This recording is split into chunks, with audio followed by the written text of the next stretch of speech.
بعد.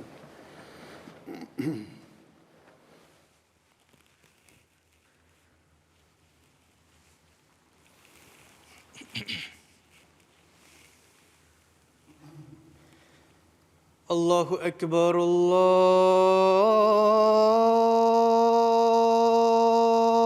اکبر اللہ اکبر اللہ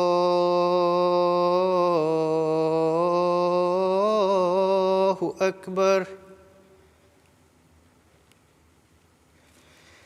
اشہد ان لا الہ الا اللہ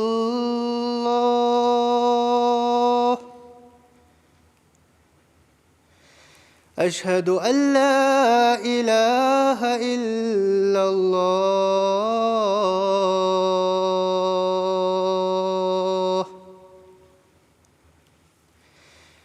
اشہد ان محمد رسول اللہ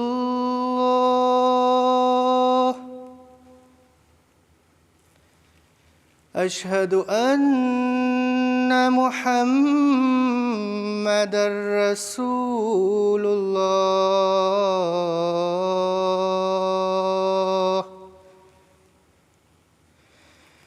حی علی الصلاة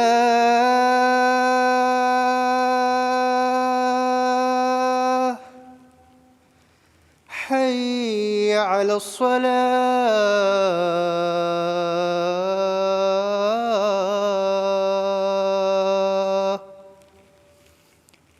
حی علی الفلاح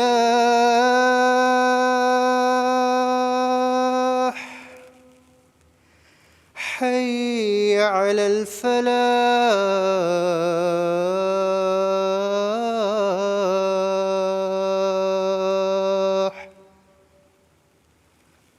اللہ اکبر اللہ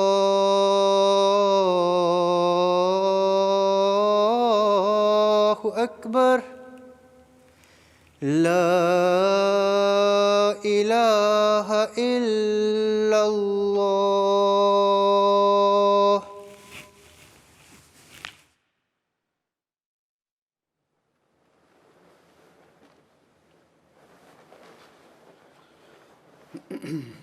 السلام علیکم ورحمۃ اللہ.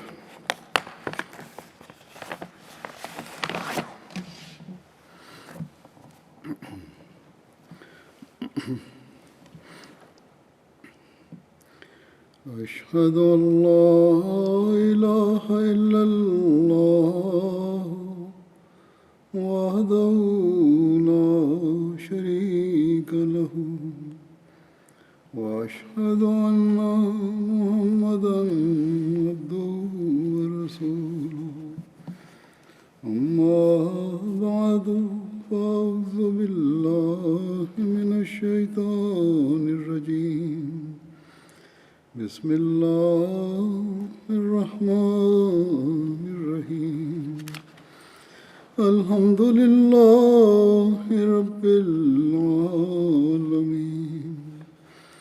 الرحمن الرحيم مالك يوم الدين إياك نعبد وإياك نستعين اهدنا الصراط المستقيم صراط الذين أنعمت عليهم غير المغضوب عليهم ولا الضالين. يا أيها الذين آمنوا كتب عليكم الصيام كما كتب على الذين من قبلكم لعلكم تتقون. أيام معدودات فمن كان منكم مريضا وعلى سفر فمن كان منكم مريضا وعلى سفر فعدة من أيام أخر وعلى الذين يطيقونه فدية طعام مسكين فمن تطوع خيرا فهو خير له وأن تصوموا خير لكم إن كنتم تعلمون.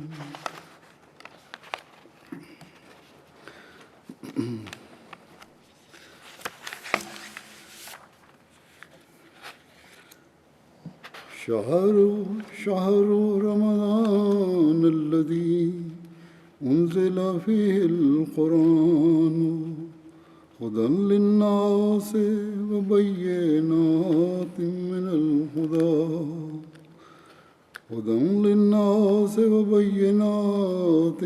الهدى والفرقان فمن شهد منكم الشهر فليصم ومن كان مريضا على سفر فعدة من أيام أخر يريد الله بكم اليسر ولا يريد بكم العسر ولتكملوا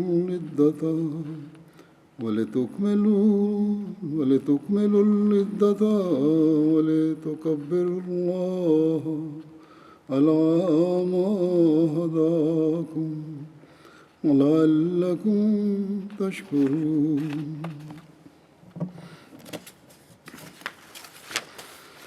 ان آیات کا ترجمہ یہ ہے کہ اے لوگو جو ایمان لائے ہو، تم پر بھی روزوں کا رکھنا اسی طرح فرض کیا گیا ہے جس طرح ان لوگوں پر فرض کیا گیا تھا جو تم سے پہلے گزر چکے ہیں، تاکہ تم روحانی اور اخلاقی کمزوریوں سے بچو. اگلی آیت کا ترجمہ ہے کہ سو تم روزے رکھو چند گنتی کے دن، اور تم میں سے جو شخص مریض ہو یا سفر میں ہو تو اسے اور دنوں میں تعداد پوری کرنی ہوگی، اور ان لوگوں پر جو یعنی روزے کی طاقت نہ رکھتے ہوں بطور فدیہ ایک مسکین کا کھانا دینا شرط استطاعت واجب ہے. اور جو شخص پوری فرمانبرداری سے کوئی نیک کام کرے گا تو یہ اس کے لیے بہتر ہوگا. اور اگر تم علم رکھتے ہو تو سمجھ سکتے ہو کہ تمہارے روزے رکھنا تمہارے لیے بہتر ہے. رمضان کا مہینہ وہ مہینہ ہے جس کے بارے میں قرآن کریم نازل کیا گیا ہے. وہ قرآن جو تمام انسانوں کے لیے ہدایت بنا کر بھیجا گیا ہے، اور جو کھلے دلائل اپنے اندر رکھتا ہے، ایسے دلائل جو ہدایت پیدا کرتے ہیں. اور اس کے ساتھ ہی قرآن میں الہی نشان بھی ہیں. اس لیے تم میں سے جو شخص اس مہینے کو اس حال میں دیکھے کہ نہ مریض ہو نہ مسافر ہو، اسے چاہیے کہ وہ اس کے روزے رکھے. اور جو شخص مریض ہو یا مسافر میں ہو تو اس پر اور دنوں میں تعداد پوری کرنی واجب ہوگی. اللہ تمہارے لیے آسانی چاہتا ہے اور تمہارے لیے تنگی نہیں چاہتا. اور یہ حکم اس لیے دیا ہے کہ تم تنگی میں نہ پڑو اور تاکہ تم تعداد کو پورا کر لو، اور اس بات پر اللہ کی بڑائی کرو کہ اس نے تم کو ہدایت دی ہے، اور تاکہ تم اس کے شکر گزار بنو. اللہ تعالیٰ کے فضل سے کل سے یہاں رمضان شروع ہو رہا ہے. اللہ تعالیٰ نے رمضان کے روزے ہماری روحانی ترقی کے لیے رکھے. قرآن کریم کی جو پہلی آیت میں نے تلاوت کی ہے اس میں یہی فرمایا کہ روزے تم پر اس لیے فرض کیے گئے ہیں تاکہ تم تقوی اختیار کرو. اور تقوی کیا ہے؟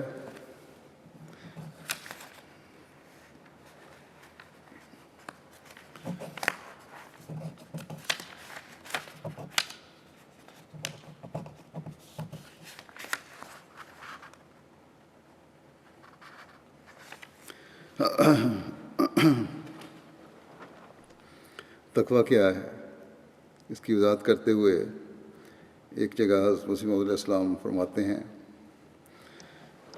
کہ تقوی یہ ہے کہ انسان خدا کی تمام امانتوں اور ایمانی عہد اور ایسا ہی مخلوق کی تمام امانتوں اور عہد کی حد الوسع رعایت رکھے، یعنی ان کے دقیق در دقیق پہلوؤں پر تاب مقدور کار بند ہو جائے، یعنی امانتوں اور عہدوں کے باریک در باریک پہلوؤں کو سامنے رکھتے ہوئے پھر ان کی ادائیگی کرنے والا ہو اور اس کو پابند ہو جائے۔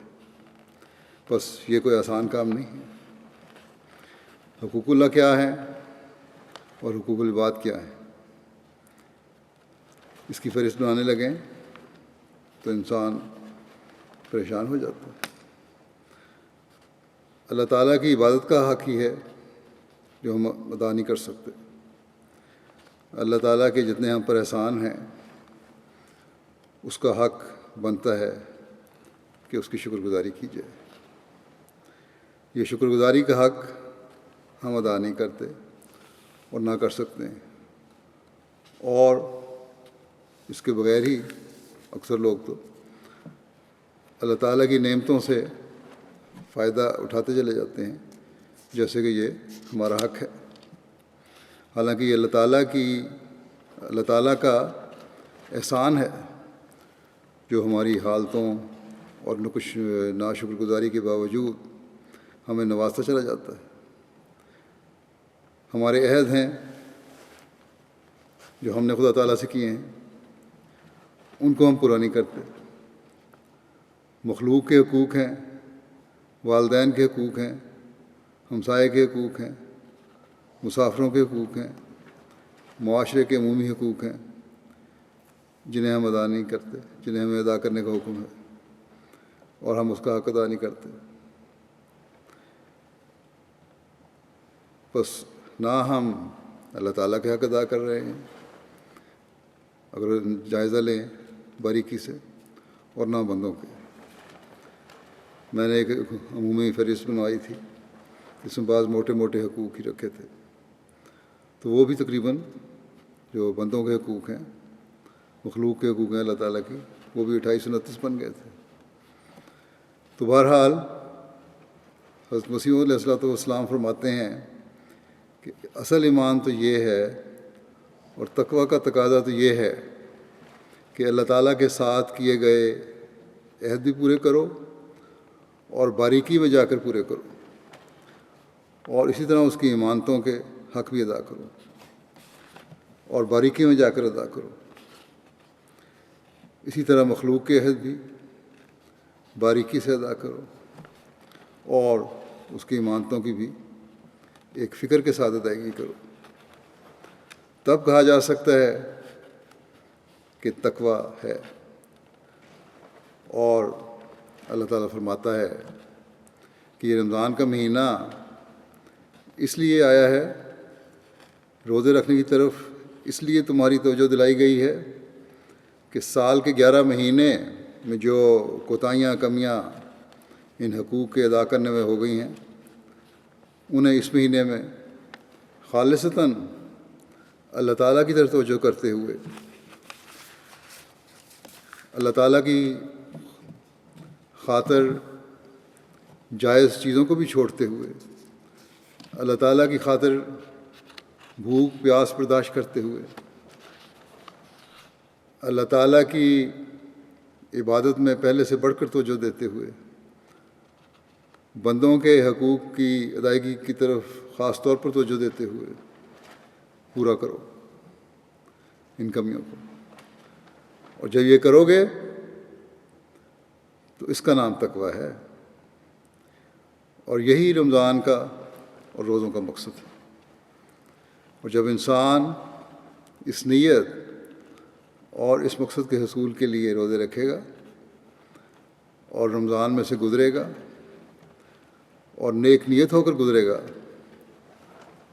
تو پھر یہ تبدیلی عارضی نہیں ہوگی بلکہ ایک مستقل تبدیلی ہوگی۔ پھر حقوق اللہ کی ادائیگیوں کی طرف بھی مستقل توجہ رہے گی، عبادتوں کے حق ادا کرنے کی طرف بھی مستقل توجہ رہے گی،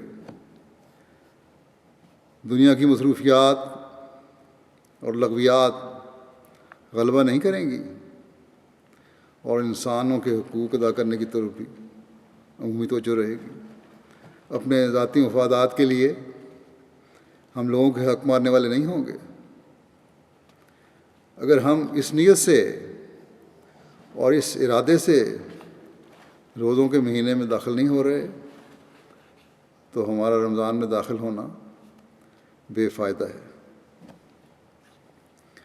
حضرت صلی اللہ علیہ وسلم نے ایک موقع پر ارشاد فرمایا کہ جو بندہ اللہ تعالیٰ کے راستے میں اس کا فضل چاہتے ہوئے روزہ رکھتا ہے تو اللہ تعالیٰ اس کے چہرے اور آگ کے درمیان 70 خریف کا فاصلہ پیدا کر دیتا ہے۔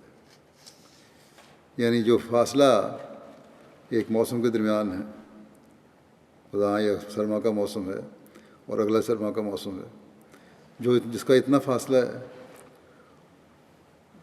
وہ 70 خریف کا فاصلہ پیدا کر دیتا ہے۔ یعنی یہ ایک خریف اور دوسرے خریف میں 1 سال کا فاصلہ ہے، تو اتنا فاصلہ پیدا کر دیتا ہے جو 70 سالوں کے برابر ہے۔ تو یہ ہیں روزے کی برکات، یعنی اور یہ ہے وہ تقویٰ جو روزہ پیدا کرتا ہے۔ روزہ صرف 30 دن کے لیے تقویٰ پیدا نہیں کرتا، بلکہ حقیقی روزہ 70 سال تک اپنا اثر رکھتا ہے۔ اور اس حساب سے اگر ہم دیکھیں تو روزے کی فرضیت ہونے کے بعد ایک انسان پہ، ایک بالغ مسلمان پہ جب روزہ فرض ہوتا ہے، اس کے بعد جو روزے سے حقیقی فیض اٹھانے والا ہے اور اس کی روح کو سمجھ کر روزہ رکھنے والا ہے، وہ تمام عمر کے لیے ہی ان برکات سے فیض پاتا رہے گا جو روزے میں اللہ تعالیٰ نے رکھی ہیں، اور تقویٰ کی راہوں کو تلاش کرتا رہے گا جو روزے کا مقصد ہے، اور اس طرح اللہ تعالیٰ کی ناراضگی سے بچ جائے گا اور اس کی خوشنودی حاصل کرنے والا بنتا چلا جائے گا۔ اگر ہم تصور کریں کہ ایسے روزے دار ہمارے معاشرے میں پیدا ہو جائیں تو کس قدر خوبصورت معاشرہ ہوگا، جہاں اللہ تعالیٰ کے حق بھی ادا کیے جا رہے ہوں گے اور بندوں کے حق بھی ادا کیے جا رہے ہوں گے، اور یہی وہ حسین معاشرہ ہے جو ہر مومن قائم کرنے کی خواہش رکھتا ہے، بلکہ ہر انسان اس معاشرے کو قائم رکھنے کی کوشش کرتا ہے جہاں تک اس کے اپنے حقوق کا سوال ہے۔ لیکن جیسے کہ میں نے کہا، حقوق کا سوال ہے، عموماً اپنے لیے یہ تو پسند کرتا ہے، چاہے دوسرے کے لیے اس کو خیال نہ آئے، لیکن اسلام کہتا ہے کہ دوسروں کے لیے بھی تم نے یہ معاشرہ قائم کرنا ہے۔ صرف اپنی سہولیات نہیں دیکھنی، اپنے مفادات نہیں دیکھنے، اپنے حقوق نہیں دیکھنے، بلکہ دوسروں کے حقوق کی بھی حفاظت کرنی ہے، ان کا بھی خیال کرنا ہے۔ آج کل جو وبا پھیلی ہوئی ہے وائرس کی، اس نے حکومتی قانون کے تحت اکثر لوگوں کو گھروں میں بند کر دیا ہے، اور یہاں ایک اچھی بات جماعت میں اس لحاظ سے پیدا ہو رہی ہے، لوگوں میں بھی بعض جگہوں پہ ان کا خیال آ رہا ہے، لیکن جماعت میں خاص طور پر توجہ ہے دنیا کے ہر ملک میں کہ خود عمل احمدیہ کے تحت، والنٹیئرز کے تحت جہاں جہاں مدد کی ضرورت ہے، لوگوں کو جنس پہنچانے کے لیے، دوسری سہولیات پہنچانے کے لیے، دوائیاں پہنچانے کے لیے وہ کر رہے ہیں۔ تو یہ جو حق ادا کیے جا رہے ہیں، یہ ایک ایسا نمونہ پیش کر رہے ہیں جس سے اپنے تو فائدہ اٹھا رہے ہیں، غیر بھی فائدہ اٹھا کر متاثر ہو رہے ہیں۔ بس یہ سوچ جو آج کل پیدا ہوئی ہے، انسانی خدمت کے لیے بھی یہ سوچ ہمیشہ ہمارے اندر قائم رہنے والی ہونی چاہیے، نہ کہ صرف ہنگامی حالات کے لیے۔ بہرحال اس کے علاوہ روحانی فائدے کیا ہیں؟ لوگ لکھتے ہیں کہ اس وجہ سے ہمارے گھر کا ایک نیا ماحول بن گیا ہے کہ ہم گھروں میں بیٹھ گئے ہیں، نمازیں باجماعت ادا ہوتی ہیں، نمازوں کے بعد مختصر درس و تدریس بھی ہوتا ہے، خطبہ اکٹھے بیٹھ کر سنتے ہیں، اور بعض دوسرے پروگرام MTA پر دیکھتے ہیں۔ اگر یہ لاک ڈاؤن مزید لمبا ہوتا ہے تو پھر اس رمضان میں، اگر یہ پورے رمضان تک حاوی رہتا ہے، تو اس طرح باجماعت نمازیں اور درس و تدریس کو مزید توجہ سے ادا کرنے کی ہمیں کوشش کرنی چاہیے۔ بچوں کو چھوٹے چھوٹے مسائل بھی سکھائیں اور بتائیں، جیسا کہ پہلے بھی میں نے ایک خطبے میں کہا تھا کہ اس طرح اپنا علم بھی بڑھائیں اور بچوں کا علم بھی بڑھائیں، اور دعاؤں کی طرف توجہ دے کر خاص طور پر اللہ تعالیٰ سے رحم مانگیں، اپنے لیے بھی اور دنیا کے لیے بھی۔ بس یہ دن جو اللہ تعالیٰ ہمیں دے رہا ہے، اس کا بھرپور فائدہ اٹھانا چاہیے۔ اس وبا نے عموماً گھروں میں جو ماحول پیدا کر دیا ہے، جیسا کہ میں نے کہا، اس میں مزید بہتری کی طرف ہمیں توجہ دینی چاہیے، نہ کہ ان گھروں کی طرح ہو جائیں جن کے بارے میں عموماً دنیا دار گھروں کے بارے میں عموماً آتا ہے کہ گھروں میں لڑائیاں اور فساد بڑھ گئے ہیں اور بے چینیاں بڑھ گئی ہیں۔ ایک نیک ماحول میں تو اس نیکی کی وجہ سے جو ہمیں جس کی طرف کرنے کی طرف ہمیں توجہ دلائی گئی ہے، ہمارے ماحول بہتر ہونے چاہیے۔ بعض دفعہ مرد اس ماحول کا مکمل حصہ نہیں بنتے، جو ایک دینی ماحول گھروں میں پیدا ہو رہا ہے، اور بعض دفعہ عورتیں اپنی ترجیحات مختلف رکھتی ہیں۔ ایسے لوگوں کو یہ ادراک ہی نہیں ہے کہ ایسے حالات میں کس قدر اللہ تعالیٰ کی طرف جھکنے اور اس کی رضا حاصل کرنے کی ضرورت ہے، اور یہی وہ وقت ہے جب بچوں کو بھی زیادہ سے زیادہ خدا تعالیٰ کے قریب لایا جا سکتا ہے۔ بس ہمارے گھر کو ان دنوں میں، ہر گھر کو، ہر احمدی گھر کو ان دنوں میں اس طرف بہت توجہ کرنے کی ضرورت ہے، تاکہ ہم زیادہ سے زیادہ خدا تعالیٰ کا پیار جذب کر سکیں اور انجام بخیر ہو۔ اللہ تعالیٰ ہمیں تقویٰ کی حقیقت کو سمجھنے کی اور اس پر بند ہونے کی توفیق عطا فرمائے۔ حضرت مسیح موعود علیہ السلام نے تقویٰ کی وضاحت مختلف انداز میں مختلف مواقع پر کی ہے۔ حضرت مسیح موعود علیہ السلام اس زمانے کا حسن حسین ہے، وہ مضبوط جائے پناہ اور قلعہ ہیں جنہوں نے ہمیں اللہ تعالیٰ سے رہنمائی پا کر اسلام کی حقیقی تعلیم ہم پر واضح کر کے بڑے درد سے ہمیں اللہ تعالیٰ اور اس کے بتائے ہوئے رسول کے راستے دکھا کر اس جائے پناہ میں داخل ہونے کی طرف توجہ دلائی ہے۔ بس ہمارا فرض بنتا ہے کہ ہم جو اس بات کا عہد کر کے آپ کی جماعت میں شامل ہوئے ہیں کہ آپ کی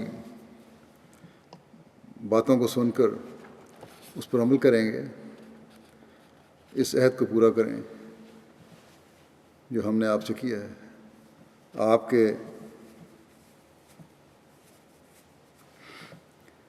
آپ کے درد سے پر الفاظ پر غور کر کے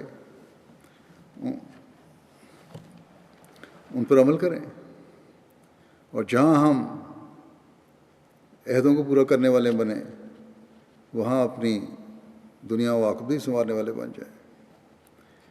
اس وقت میں حضرت مسیح موعود علیہ والسلام کے بعض اقتباسات پیش کروں گا جن کا مختلف مجالس میں آپ نے افراد جماعت کے سامنے ہماری روحانی ترقی اور تقویٰ میں ترقی کے لیے بیان فرمایا۔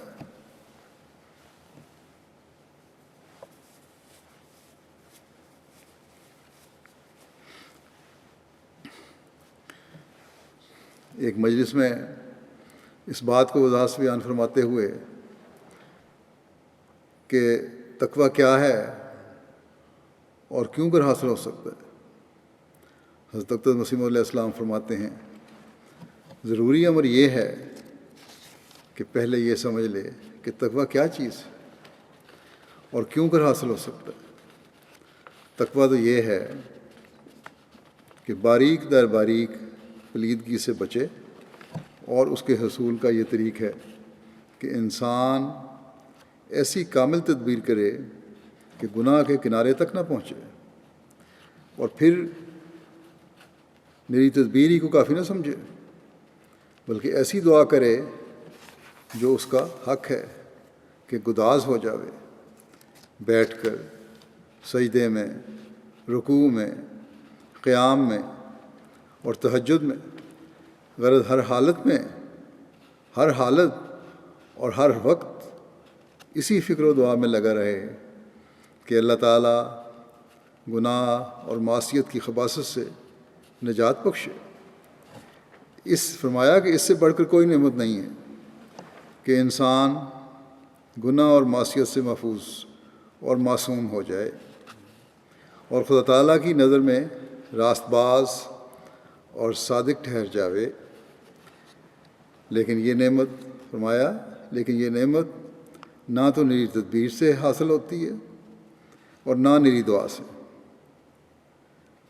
نہ کوشش کافی ہے نہ صرف دعا کافی ہے، بلکہ یہ دعا اور تدبیر دونوں کے کامل اتحاد سے حاصل ہو سکتی ہے۔ جب تک دونوں چیزوں کی انتہا نہیں کرو گے یہ چیز نہیں مل سکتی۔ فرمایا کہ جو شخص نری دعا ہی کرتا ہے اور تدبیر نہیں کرتا وہ شخص گناہ کرتا ہے اور خدا تعالیٰ کو آزماتا ہے، ایسا ہی جو نری تدبیر کرتا ہے اور دعا نہیں کرتا وہ بھی شوخی کرتا ہے اور خدا تعالیٰ سے استغنا ظاہر کر کے اپنی تجویز اور تدبیر اور زور بازو سے نیکی حاصل کرنا چاہتا ہے۔ زور بازو سے نیکیاں نہیں حاصل ہو سکتی۔ پھر فرمایا لیکن مومن اور سچے مومن اور سچے مسلمان کا یہ شیوا نہیں، وہ تدبیر اور دعا دونوں سے کام لیتا ہے۔ پوری تدبیر کرتا ہے، جو ظاہری اسباب ہیں ان کو پورا کرتا ہے، پھر معاملہ خدا تعالیٰ پر چھوڑ کر دعا کرتا ہے، اور یہی تعلیم قرآن شریف کی پہلی ہی صورت میں دی گئی ہے۔ چنانچہ فرمایا ہے ایاک نعبد و ایاک نستعین۔ جو شخص اپنے قوا سے کام نہیں لیتا وہ نہ صرف اپنے قوا کو ظاہر کرتا اور ان کی بے حرمتی کرتا ہے بلکہ وہ گناہ کرتا ہے۔ پھر اس کی مزید تفسیر اس طرح بیان فرمائی کہ جو کچھ قوا خدا تعالیٰ نے انسان کو عطا کیے ہیں ان سے پورا کام لے کر پھر وہ انجام کو خدا کے سپرد کرتا ہے اور خدا تعالیٰ سے عرض کرتا ہے کہ جہاں تک تو نے مجھے توفیق عطا کی تھی اس حد تک تو میں نے اس سے کام لے لیا۔ یہ ایاک نعبد کے معنی ہے۔ پھر ایاک نستعین کہہ کر خدا سے امداد چاہتا ہے کہ باقی مرحلوں کے لیے میں تجھ سے امداد طلب کرتا ہوں۔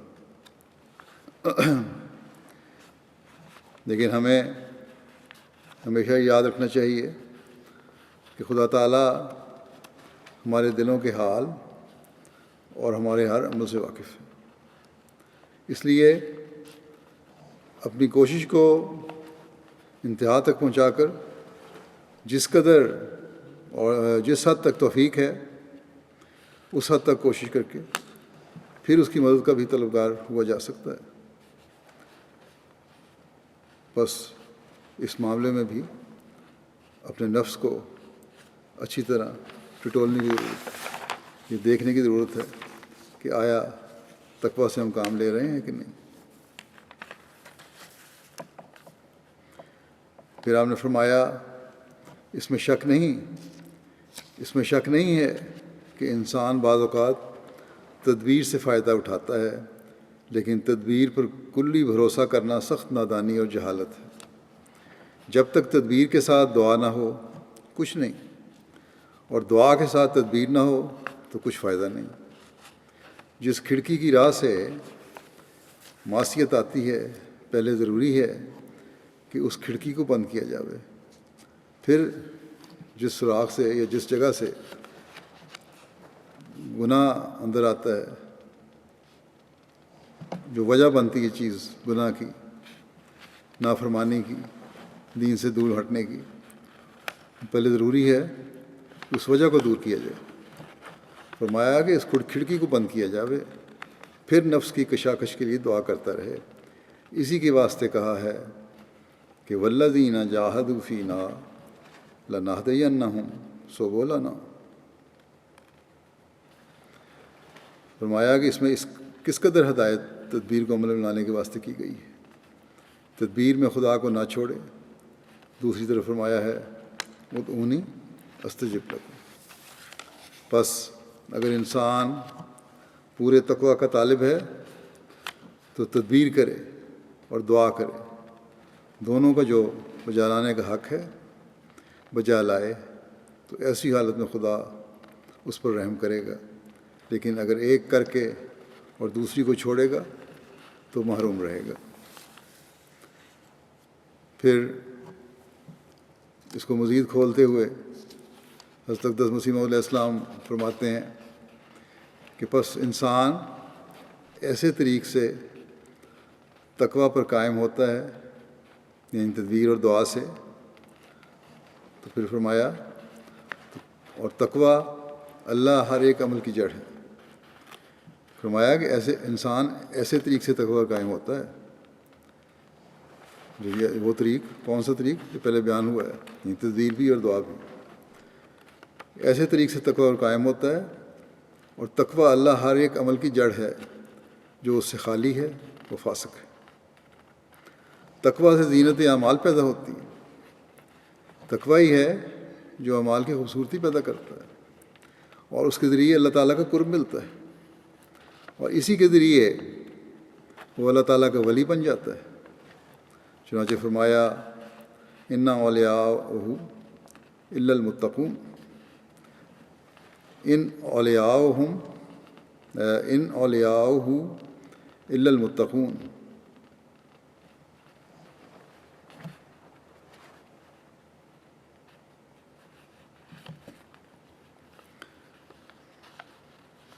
اسی کی اس بات کی وضاحت کہ ان اولیاءہ الا المتقون کی وضاحت مزید اس طرح فرمائی کہ ولایت کا حصہ تقویٰ ہی پر ہے۔ خدا تعالیٰ سے ترساں اور لرزاں ہو کر اگر اسے حاصل کرو گے تو کمال تک پہنچ جاؤ گے۔ اللہ کا اولیاء بننا ہے تو وہ تقویٰ سے ملتا ہے، اور اگر اللہ تعالیٰ کا خوف دل میں رہے گا، اس سے ڈرتے رہو گے، تو پھر اس کمال تک انسان پہنچ سکتا ہے۔ پھر حضرت اقدس مسیح علیہ السلام فرماتے ہیں کامل طور پر جب تقویٰ کا کوئی مرحلہ باقی نہ رہے تو پھر یہ اولیاء اللہ میں داخل ہو جاتا ہے، اور تقویٰ حقیقت میں اپنے کامل درجہ پر ایک موت ہے کیونکہ جب نفس کی سارے پہلوؤں سے مخالفت کرے گا تو نفس مر جاوے گا. اس لیے کہا گیا ہے کہ موتو قبل ان تموتو.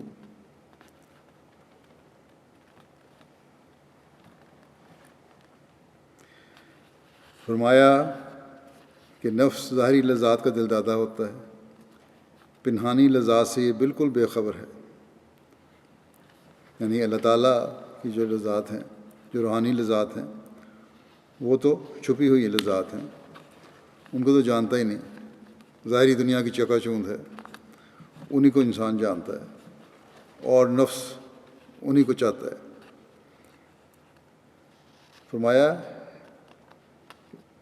کہ نفس کو خبردار کرنے کے لیے، فرمایا کہ اسے خبردار کرنے کے لیے ضروری ہے کہ اول ظاہری لذات پر ایک موت وارد ہو.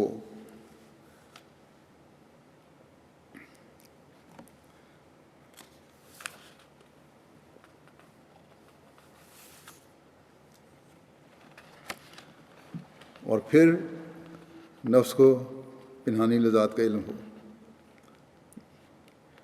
ظاہری لذات جو ہیں ان پر موت وارد ہو، پھر نفس کو پنہانی لذات کا علم ہوگا.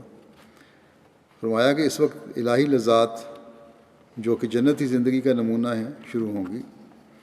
جب چھپی ہوئی لذات کا علم ہونا شروع ہوگا تو جنتی لذات کا جنتی زندگی کا نمونہ شروع ہوگا. پھر آپ نے فرمایا جماعت کو نصیحت کرتے ہوئے اسی حوالے سے کہ پس ہماری جماعت کو چاہیے کہ نفس پر موت وارد کرنے یہ کوئی بڑے اولیاء اللہ اور بہت پائے کے پہنچے ہوئے لوگوں کو نصیحت نہیں ہے، بلکہ جماعت کے عمومی افراد کو نصیحت ہے آپ کی. یہ نہ سمجھے کہ یہ اس مقام پہ پہنچنا کے لیے اللہ تعالیٰ کے لیے خاص مقام چاہیے اور ہر نفس نہیں پہنچتا. آپ نے عمومی نصیحت فرمائی ہے جماعت کو. فرمایا پس ہماری جماعت کو چاہیے کہ نفس پر موت وارد کرنے اور حصول تقویٰ کے لیے وہ اول مشق کریں. جیسے بچے خوش خطی سیکھتے ہیں تو اول ٹیڑھے حروف لکھتے ہیں، لیکن آخر کار مشق کرتے کرتے خود ہی صاف اور سیدھے حروف لکھنے لگ جاتے ہیں. اسی طرح ان کو بھی مشق کرنی چاہیے. جب اللہ تعالیٰ ان کی محنت کو دیکھے گا تو خود ان پر رحم کرے گا.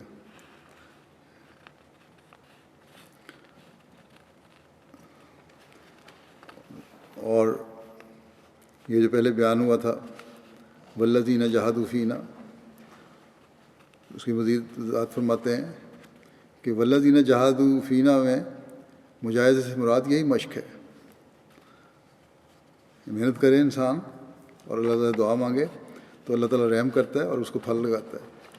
فرمایا کہ اس میں مجاہدے سے مراد یہی مشق ہے، جس طرح ایک بچہ مشق کرتا ہے کہ ایک طرف دعا کرتا ہے، دوسری طرف کامل تدبیر کرے.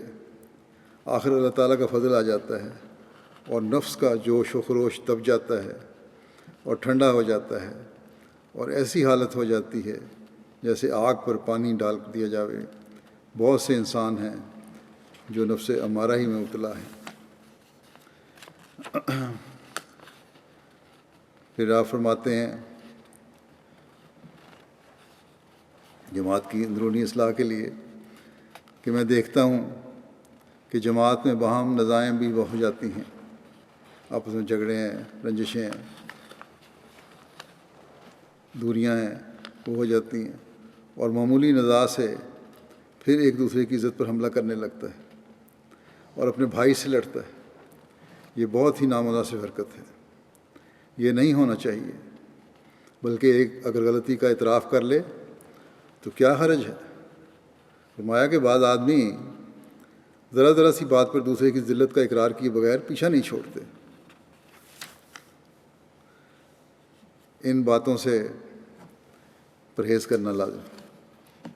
خدا تعالیٰ کا نام ستار ہے، پھر یہ کیوں اپنے بھائی پر رحم نہیں کرتا اور عفو اور پردہ پوشی سے کام نہیں لیتا. چاہیے کہ اپنے بھائی کی پردہ پوشی کرے اور اس کی عزت و آبرو پر حملہ نہ کرے.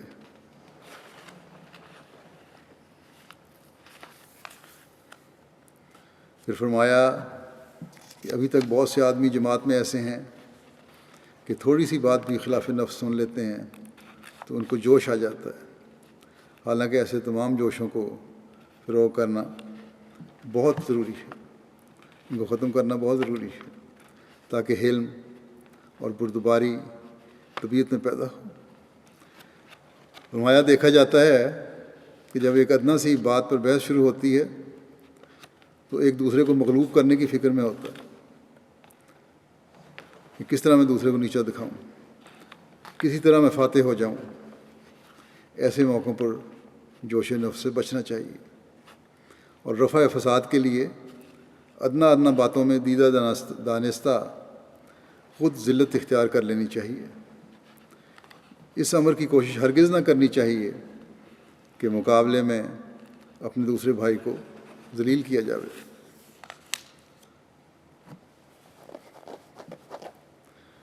فرمایا کہ یہ بڑی رعونت کی جڑ اور بیماری ہے کہ دوسرے کی خطا پکڑ کر اشتہار دے دیا جاوے۔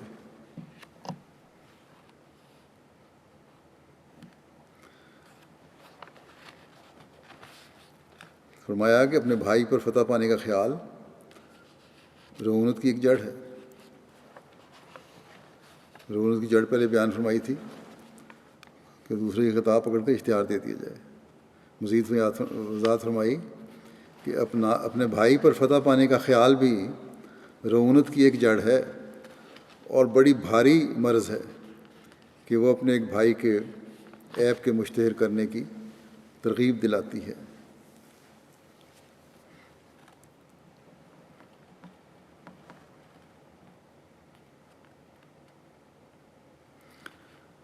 فرمایا ایسے امور سے نفس خراب ہو جاتا ہے، اس سے پرہیز کرنا چاہیے۔ غرض یہ سب امور تقویٰ میں داخل ہیں اور اندرونی بیرونی امور میں تقویٰ سے کام لینے والا فرشتوں میں داخل کیا جاتا ہے، کیونکہ اس میں کوئی سرکشی باقی نہیں رہ جاتی۔ تقویٰ حاصل کرو کیونکہ تقویٰ کے بعد ہی خدا تعالیٰ کی برکتیں آتی ہیں۔ متقی دنیا کی بلاؤں سے بچایا جاتا ہے، خدا ان کا پردہ پوش ہو جاتا ہے۔ جب تک یہ طریق اختیار نہ کیا جاوے کچھ فائدہ نہیں۔ ایسے لوگ میری بیعت سے کوئی فائدہ نہیں اٹھا سکتے۔ فرمایا کہ یاد رکھو بیعت کا زبانی اقرار کچھ شے نہیں ہے، اللہ تعالیٰ تزکیہ نفس چاہتا ہے۔ فائدہ فرمایا تو فائدہ تو کوئی نہیں ہوگا، فائدہ ہو بھی کس طرح، جب کہ ایک ظلم تو اندر ہی رہا۔ اگر وہی جوش، رعونت، تکبر، عجب، ریاکاری، سریع الغضب ہونا باقی ہے جو دوسروں میں بھی ہے تو پھر فرق ہی کیا ہے؟ اس کی مزید وضاحت اس طرح بیان ہوئی ہے، اس لیے اپنے نفسوں میں تبدیلی پیدا کرو اور اخلاق کا اعلیٰ نمونہ حاصل کرو۔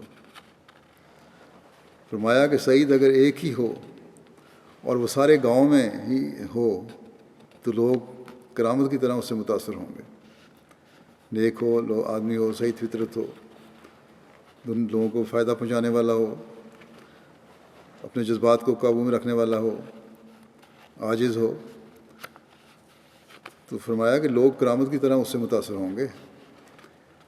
یہ بھی ایک ذریعہ ہے تبلیغ کرنے کا۔ نیک انسان جو اللہ تعالیٰ سے ڈر کر نیکی اختیار کرتا ہے اس میں ایک ربانی رعب ہوتا ہے اور دلوں میں پڑ جاتا ہے کہ یہ باخدا ہے۔ فرمایا کہ خواہ کیسی ہی دشمنی ہو، رفتہ رفتہ سب خود بخود اس کے تابع ہو جائیں گے اور بجائے حقارت کے اس کی عظمت کرنے لگ جائیں گے۔ فرمایا کہ یہ بالکل سچی بات ہے کہ جو خدا تعالیٰ کی طرف سے آتا ہے خدا تعالیٰ اپنی عظمت سے اس کو حصہ دیتا ہے اور یہ طریق نیک بختی کا ہے۔ بس یاد رکھو کہ چھوٹی چھوٹی باتوں میں بھائیوں کو دکھ دینا ٹھیک نہیں ہے۔ حضرت صلی اللہ علیہ وسلم جمیع اخلاق کے متمم ہیں۔ اور اس وقت خدا تعالیٰ نے آخری نمونہ آپ کے اخلاق کا قائم کیا ہے۔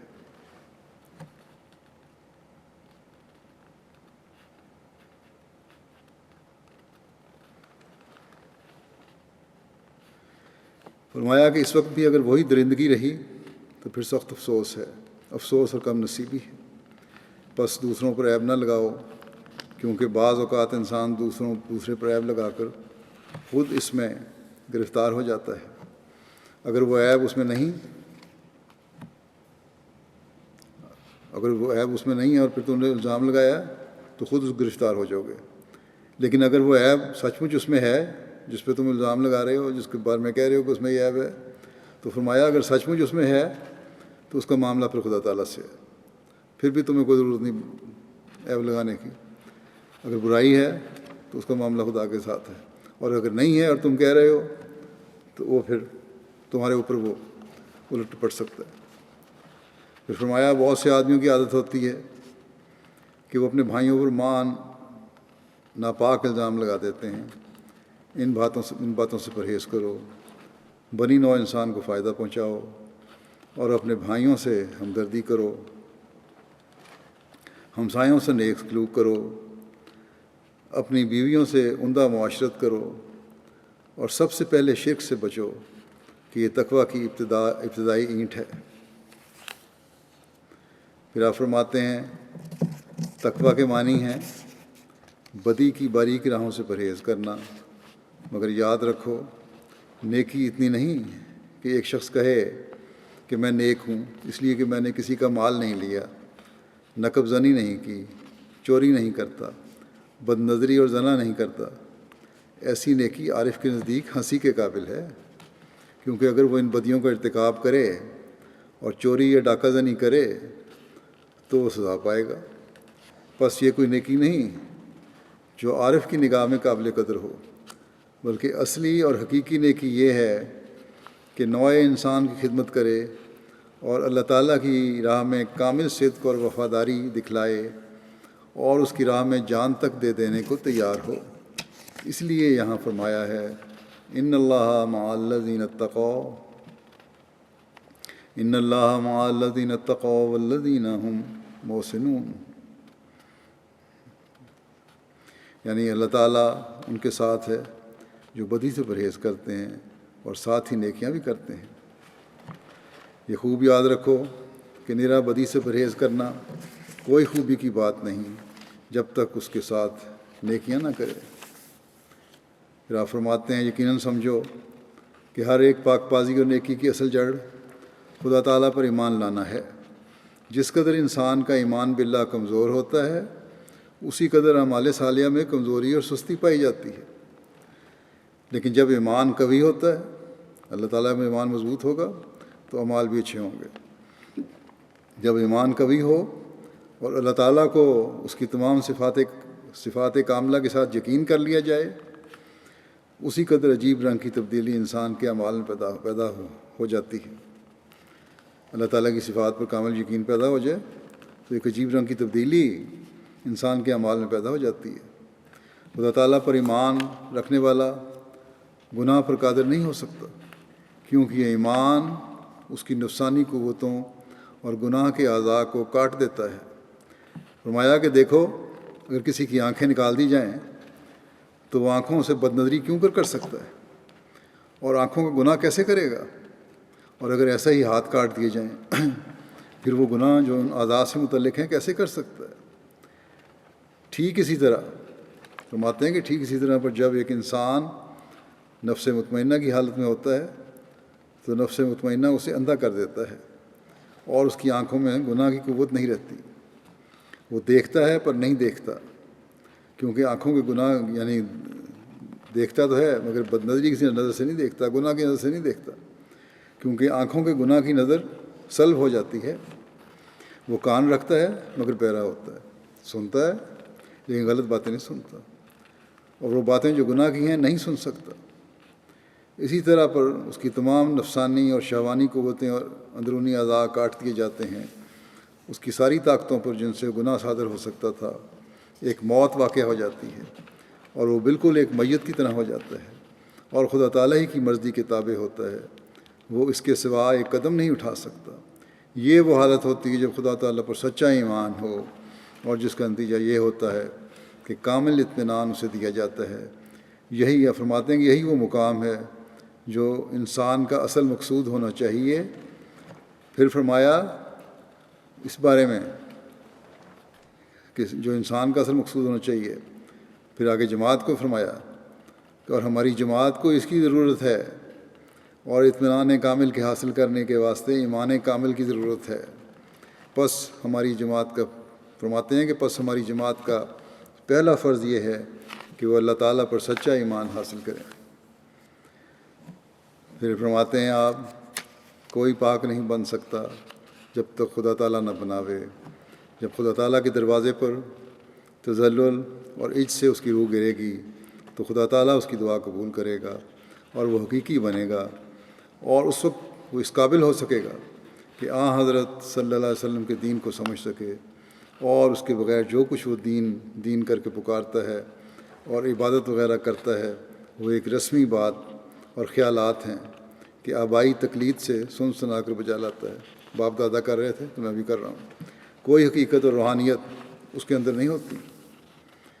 بس یہ ہے وہ معیار تقوی، اور یہ ہے وہ دین کو جاننے، سمجھنے اور عمل کرنے کا معیار جسے ہمیں حاصل کرنے کی طرف حضرت مسیح علیہ السلام نے توجہ دلائی، اور جس کی ہمیں کوشش کرنی چاہیے، اور اپنے عملوں کے ساتھ اللہ تعالیٰ کے حضور عاجزی سے جھک کر اس کی مدد مانگنی چاہیے کہ خدا تعالیٰ ہمیں ان معیاروں کو حاصل کرنے اور حضرت مسیح علیہ السلام کی توقعات پر پورا اترنے کی توفیق عطا فرمائے۔ اور یہی تقوی ہے جو پھر اگلی آیات میں بیان کردہ جو روزے کی تفصیلات بیان کی گئی ہیں، اس کی چھوٹ کی، اس کے صحیح استعمال کی بھی توفیق دیتا ہے۔ یہ ہر انسان کی اپنی حالت پر اللہ تعالیٰ نے چھوڑا ہے، بشرطے کہ تقوی سے کام لیا جائے۔ اگر روزے رکھنے کی طاقت نہیں، ایسی بیماری ہے جس میں روزہ برداشت کرنا مشکل ہے، ایسی بیماری ہے جس میں ڈاکٹر نے کہا ہے کہ روزہ نہیں رکھنا، تو پھر فدیہ دے دو، لیکن بہانے تلاش کر کے فدیہ کا جواز پیدا نہ کرو، بلکہ فرمایا کہ نیک کام کے لیے فرما برداری ضروری ہے۔ یہ دیکھنا ہے کہ اللہ تعالیٰ نے کس طرح اس کام کو کرنے کا حکم دیا ہے۔ بس اگر گہرائی میں جا کر تقوی پر چلتے ہوئے اگر کوئی اپنا جائزہ لے تو پتہ چلتا ہے کہ روزہ رکھنا بہتر ہے یا فدیہ دینا ہے۔ عارضی طور پر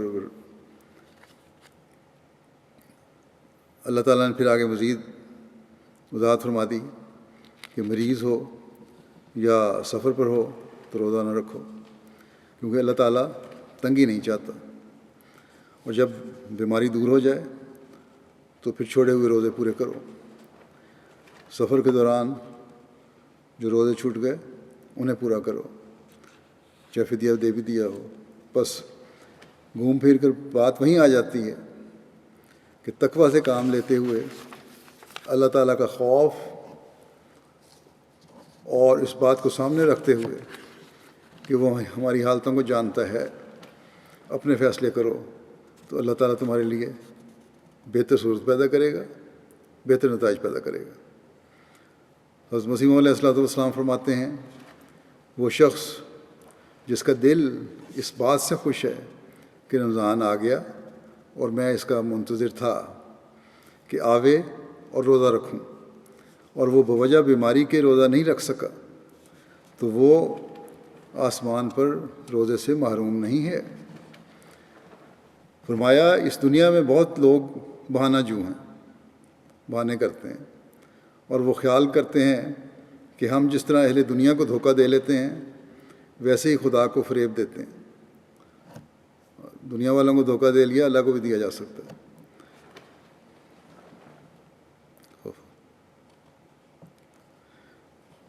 بہانہ جو اپنے وجود سے آپ مسئلہ تلاش کرتے ہیں مسئلے بنا لیے خود ہی، اور تکلفات شامل کر کے ان کو صحیح گردانتے ہیں، بیچ میں تکلفات شامل کر لی، یہ ہو گیا وہ ہو گیا، اور سمجھتے ہیں کہ وہ صحیح ان کی وجہ بیان ہوگی روزہ چھوڑنے کی۔ فرمایا لیکن خدا تعالیٰ کے نزدیک وہ صحیح نہیں۔ تکلفات کا باعث فرمایا کہ تکلفات کا باب بہت وسیع ہے، بہانے بنانے ہیں، یہ عذر نکالنے ہیں تو ایک سے دوسرا عذر نکلتا چلا جاتا ہے۔ فرماتے ہیں اگر انسان چاہے انہیں تکلفات کی بنیاد بنانا ہے تو اگر انسان چاہے تو ساری عمر بیٹھ کر نماز پڑھتا رہے اور رمضان کے روزے بالکل نہ رکھے، مگر فرماتے ہیں کہ مگر خدا اس کی نیت اور ارادے کو جانتا ہے۔ انسان اللہ تعالیٰ عالم الغیب ہے،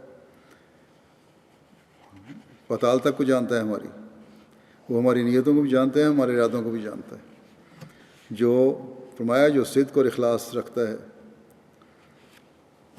اس کے ساتھ تو اللہ تعالیٰ سلوک کرتا ہے صدق اور اخلاص دکھانے والے کا، لیکن جو بہانہ جو ہے اس سے پھر اس کے مطابق سلوک ہوتا ہے، کیونکہ اللہ تعالیٰ جانتا ہے۔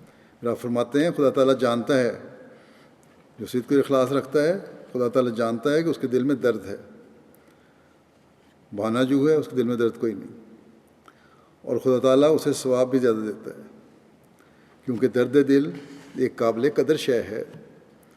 ہیلا جو انسان تعویلوں پر تکیہ کرتے ہیں، لیکن خدا تعالیٰ کے نزدیک یہ تکیہ کوئی شے نہیں۔ بس یہ اصول ہے جو ہمیں اپنے سامنے رکھنا چاہیے۔ اللہ تعالیٰ نے واضح فرما دیا کہ جو مسافر ہے اور مریض ہے اس کے لیے تنگی نہیں، وہ بعد میں پورا کر لے، لیکن حضرت مسیح علیہ السلام نے یہ بھی فرمایا ہے کہ اس حالت میں بھی فدیہ بھی ضرور دو، اس سے روزہ رکھنے کی توفیق پیدا ہوگی۔ آج کل وائرس کی بیماری کی وجہ سے لوگ سوال کرتے ہیں کہ گلا خشک ہو جائے گا، زیادہ امکان بڑھ جائے گا بیماری کا، روزہ رکھیں یا نہ رکھیں۔ میں کوئی عمومی فتویٰ یا فیصلہ نہیں کر دیتا اس بارے میں یہی عموماً لکھتا ہوں کہ تم لوگ اپنی حالت دیکھ کر خود فیصلہ کرو اور پاک دل ہو کر تقویٰ پر قائم رہتے ہوئے اپنے دل سے فتویٰ لو۔ قرآن کریم کی واضح ہدایت ہے کہ مریض ہو تو نہ رکھو، مریض ہونے کے امکان پر کہ مریض بن جائیں گے روزہ چھوڑنا یہ غلط ہے، جیسا کہ حضرت مسیح علیہ السلام نے فرمایا ہے کہ پھر تو ایک عذر سے دوسرا عذر اور ایک بہانے سے دوسرا بہانہ بنتا چلا جائے گا۔ اگر کوئی کہے کہ ڈاکٹر کہتے ہیں کہ یہ مشکل ہو سکتی ہے، تو میں نے مختلف ماہرین ڈاکٹروں سے رائے لی ہے، ان کی رائے میں بھی اختلاف ہے ڈاکٹروں کی اپنی۔ بعض ماہرین نے واضح لکھا کہ یہ کوئی یقینی بات نہیں ہے کہ روزے سے بیماری ضرور آئے گی، ہاں اگر آثار ظاہر ہوں، کھانسی یا ہلکا بخار بھی ہو تو روزہ چھوڑ دیں، یا اور کوئی سمٹم دیکھیں تو روزہ چھوڑ دیں، اگر رکھا ہوا ہے تو توڑ دیں۔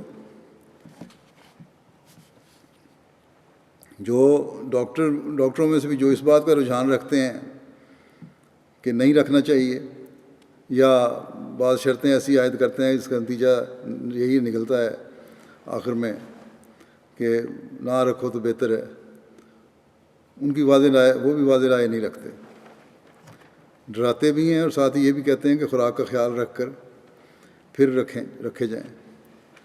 اب جو غریب لوگ ہیں وہ کس حد تک یہاں کس چیز کا خیال رکھیں خوراک کا؟ تو بہرحال مختلف آراء دیکھ کر تو یہی رائے قائم ہوتی ہے کہ روزہ رکھنے میں حرج نہیں ہے، ہاں اگر ہلکا سا بھی شبہ ہے تو فوراً روزہ ترک کر دیں۔ بعض کا خیال ہے کہ جس گھر میں مرض ہے وہ شخص چاہے صحت مند بھی ہو تو وہ بھی روزہ نہ رکھے، لیکن دوسرے ڈاکٹر کی رائے ہے کہ اس کا کوئی جواز نہیں ہے۔ بہرحال روزہ کھولتے ہوئے اور رکھتے ہوئے پانی کا استعمال کرنا چاہیے، اور جو زیادہ فکر مند ہیں اپنے بارے میں اور افورڈ بھی کر سکتے ہیں، وہ اپنی ایسی خوراک بھی کھا لیں جو پانی کو زیادہ دیر ریٹین رکھ سکتی ہے جسم میں۔ بہرحال جب ڈاکٹروں کی رائے میں اختلاف ہے، جس میں امریکہ کے ڈاکٹر بھی شامل ہیں اور جرمنی کے بھی اور یہاں کے بھی، تو پھر بلا وجہ روزہ چھوڑنا یہ بھی ہمیں دیکھنا چاہیے کہیں اس زمرے میں نہ آ جائے جس کے بارے میں حضرت مسیح علیہ السلام نے فرمایا ہے کہ تکیہ کرتے ہیں۔ ہاں، احتیاط لازمی ہے۔ بعضوں کی پانی کی ریکوائرمنٹ ویسے ہی کم ہوتی ہے، عموماً پانی نہیں پیتے، روزے بھی رکھتے ہیں، عموماً حالات میں بھی نہیں پیتے۔ ہمارے ایک بزرگ ہوتے تھے چودھری نذیر صاحب، گرمی میں سارا دن پھرتے رہتے تھے اور ہم پانی کے لیے آتے ہی پانی جب جھپٹتے تھے، لیکن ان سے میں نے کئی دفعہ پوچھا، بہت تھوڑا سا پانی کبھی پیا یا کبھی نہ پیا؟ کہتے ہیں میری پانی کی ریکوائرمنٹ ہی کم ہے۔ بہرحال مختلف دوائیں بھی ہوتی ہیں۔ ان حالات میں کس حد تک یہ اس کا خیال رکھنا چاہیے؟ بہرحال یہ اپنی اپنی حالتیں اور طبیعتیں دیکھ کے ہر کوئی فیصلہ کرے، اپنے ضمیر سے فتویٰ لے اور دعا کریں، اللہ تعالیٰ سے توفیق مانگتے ہوئے روزہ رکھنے کے لیے دعا کریں، اور دعائیں بھی ان دنوں میں بہت زیادہ کریں کہ اللہ تعالیٰ انسانوں کو عقل بھی دے، خدا تعالیٰ کو پہچاننے والے ہوں، اللہ تعالیٰ اس وبا کو دنیا سے جلد ختم کرے، دنیا پر رحم فرمائے، اور ہم بھی احمدی بھی اللہ تعالیٰ اور اس کے بندوں کا تقویٰ پر چلتے ہوئے حق ادا کرنے والے ہوں اور رمضان کی برکات سے بھرپور فائدہ اٹھانے والے ہوں۔ یہ بھی یاد رکھیں جو آج کل دنیا کے حالات ہو رہے ہیں، جب جس وبا کی وجہ سے معاشی حالات بھی انتہائی خراب ہو چکے ہیں دنیا کے، جب ایسے معاشی حالات آتے ہیں جیسے آج کل ہیں، تو پھر جنگوں کے امکان بھی بڑھ جاتے ہیں۔ بہت سے تجزیہ نگار اس طرح کی باتیں بھی کر رہے ہیں، اور پھر دنیا دار حکومتیں اپنے مفادات کے حل تلاش کرنے کے لیے دنیاوی ہیلوں سے اس کے حل تلاش کرنے کی کوشش کرتے ہیں، توجہ بٹانے کے لیے اپنے عوام کی، اور ایسی باتیں کرتے ہیں جو پھر مزید مشکلات میں ان کو ڈالنے والی ہو، پھر مزید تباہی میں یہ لوگ چلے جاتے ہیں۔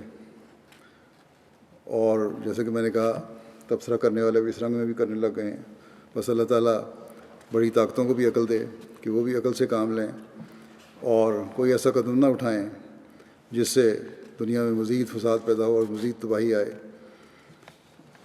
دنیا میں اب تو کھلے طور پہ اخبار میں بھی آنے لگ گیا، تبصرہ نگار بھی کرنے لگے، امریکہ نے ایران کو دھمکی دی، چین پر الزام لگائے جا رہے ہیں کہ اس نے صحیح اطلاع نہیں دی، اس کے مقدمے ہونے چاہیے، اس کے ساتھ یہ سلوک ہونا چاہیے، ہم یہ کر دیں گے، ایران کے ساتھ ہم یہ کر دیں گے۔ تو بہرحال امریکہ کی حکومت کو بھی عقل کرنی چاہیے، باقی حکومتوں کو بھی عقل کرنی چاہیے، اور ان حالات میں بجائے اس کے کہ کوئی غلط قدم اٹھا کر دنیا کو مزید تباہی کی طرف لے کے جائیں، صحیح سوچ کے ساتھ، صحیح پلاننگ کر کے اور اللہ تعالیٰ کی طرف رجوع کرتے ہوئے، اس کی طرف جھکتے ہوئے، اللہ تعالیٰ سے مدد مانگتے ہوئے اس وبا سے بچنے کے لیے دعائیں کریں اور کوشش کریں، اور اس بیماری کے علاج کے لیے بھی جو سائنسدان کوشش کر رہے ہیں ان کی مدد کریں۔ اللہ تعالیٰ ہمیں دعاؤں کی توفیق دے، اپنی حالتوں کو بہتر کرنے کی توفیق دے، اور دنیا کو، دنیاوی بڑی حکومتوں کو عقل سے اپنی پالیسیاں بنانے اور آئندہ کے لائحہ عمل بنانے کی توفیق عطا فرمائے۔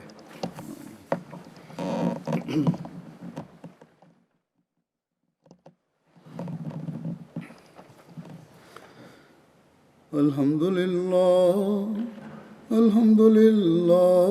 نحمده ونستعينه ونستغفره ونؤمن به ونتوكل عليه ونعوذ بالله من شرور أنفسنا ومن سيئات أعمالنا، من يهده الله فلا مضل له ومن يضلل فلا هادي له، ونشهد أن لا إله إلا الله ونشهد أن محمدا عبده ورسوله